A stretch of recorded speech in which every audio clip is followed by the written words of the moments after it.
আওয়ামী লীগ সরকারের আমলে আমরা যে ফেসিলিটিগুলি পেয়েছি বা ভারত সরকার তাদের সঙ্গে সুসম্পর্ক রেখে ভারত সরকার শুধু আমরা এফেক্টেড না, ভারতের অনেক কোম্পানি আছে যারা বাংলাদেশে বিজনেস করে, বাংলাদেশে গিয়ে বিজনেস করে অনেক কোম্পানি আছে ভারতীয়, তারাও এফেক্টেড। তারাও চাচ্ছে যে দু দেশের সম্পর্কটা দেখা আগের মতো ফেরত আসে। এটাই আমাদের কাছে ভারত সরকারের কাছে দুই দেশের কাছে আবেদন। 5ই আগস্টের পর থেকে বাংলাদেশে অ্যাকচুয়ালি হচ্ছে যে 6 মাসের ভিসা দিচ্ছে ইন্ডিয়ান গভর্নমেন্ট, মাল্টিপল ভিসা থাকছে, ঠিক আছে। সেই ভিসাটা কিন্তু ডেইলি 4000 থেকে 4500 5000 ভিসা আমাদের অ্যাপ্লাই হয় এবং ভিসা দেয় ইন্ডিয়ান গভর্নমেন্ট। তো ওখান থেকে 6 মাস পরে যে ভিসাটা শেষ হয়ে যাচ্ছে, তার আগে কিন্তু বাংলাদেশিরা প্রচুর এসছে ট্রিটমেন্টের জন্য, ঠিক আছে। মার্কো স্ট্রিটে কিন্তু তখন ছিল, এবং বিশেষ করে মার্কো স্ট্রিটটা মিনি বাংলাদেশ হিসাবে পরিচিত, এবং আমরা সেটাকেই হাইলাইট করি যে এখানে বাংলাদেশটা সিকিউর এবং স্বাধীনতা পায় এবং রাত্রি 12টা-1টার সময় মার্কেটিং শপিং করতে পারে, তাহলে এর জন্য কিন্তু তারা এখানে আসছে।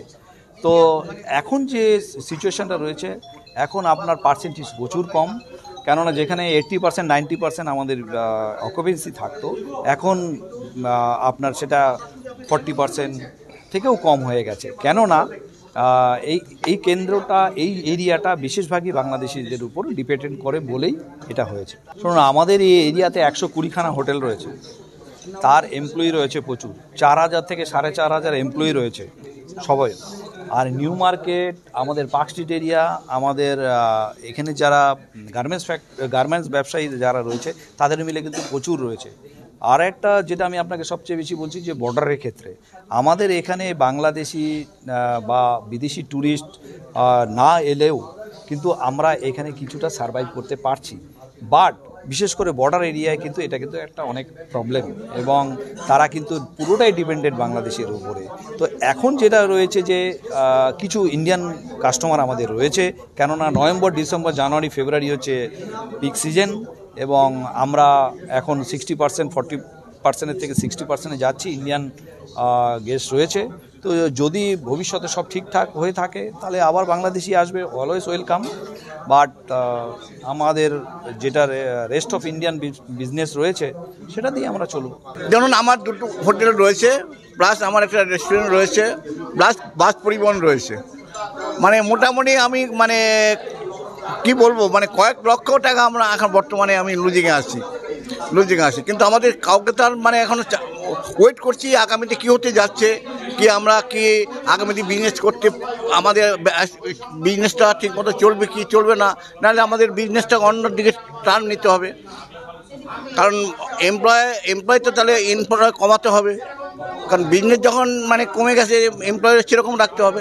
আগামীকাল খুব গুরুত্বপূর্ণ একটা মিটিং রয়েছে, যেটা আমার কাছে ইনফরমেশন আছে, এবং আমরা সেই দিকে তাকিয়ে রয়েছি যে একটা ভালো কিছু আসবে, এবং ভিসা সংক্রান্ত ব্যাপারে যদি ভালো কিছু নিউজ আসে, বিশেষ করে মেডিকেল ভিসা।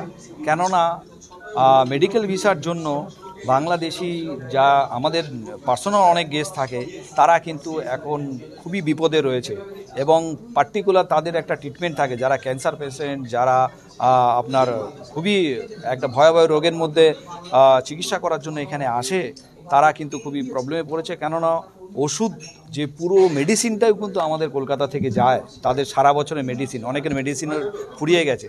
তো এই জিনিসগুলোকে সামনে রেখে ভারত সরকার এবং বাংলাদেশ সরকার যে কালকে একটা মিটিং করছে এবং এই বৈঠকটা করছে, আমার মনে হয় এর থেকে অনেক কিছু বেরিয়ে আসবে, এবং আস্তে আস্তে ভিসাটাকে শিথিল হবে, এবং আমরা আবার পুরনো জায়গায় ফিরে আসতে পারবো। এটাই আমাদের অন্য কোনো ব্যবসা আমাদের যেতে হবে, এটাই নিয়ম। আর কি করবো, তখন আমাদের ইন্ডিয়ান টুরিস্ট নিয়ে আমাদের বিবেচনা করতে হবে, তাদের কীভাবে আমাদের এই অঞ্চলে আনা যায় সেই চিন্তা ভাবনা করতে হবে। বা বিদেশি অন্য জায়গা থেকে যারা টুরিস্ট আসছে, যারা আগে যেমন আমি বলছি আপনাদের একটা পরিসংখ্যান, এই অঞ্চলটা টোটালি গড়ে রয়েছে বাংলাদেশ দ্বারা। এখানে এসে অন্য পর্যটকরা এসে এখানে বাংলাদেশি ছাড়া এখানে হোটেল পেত না। তার জন্য আমাদের ভারতীয় যারা অন্য স্টেট থেকে আসতো, তারা এই অঞ্চলটা অ্যাভয়েড করতো, এখানে গেলে হোটেল পাওয়া যাবে না।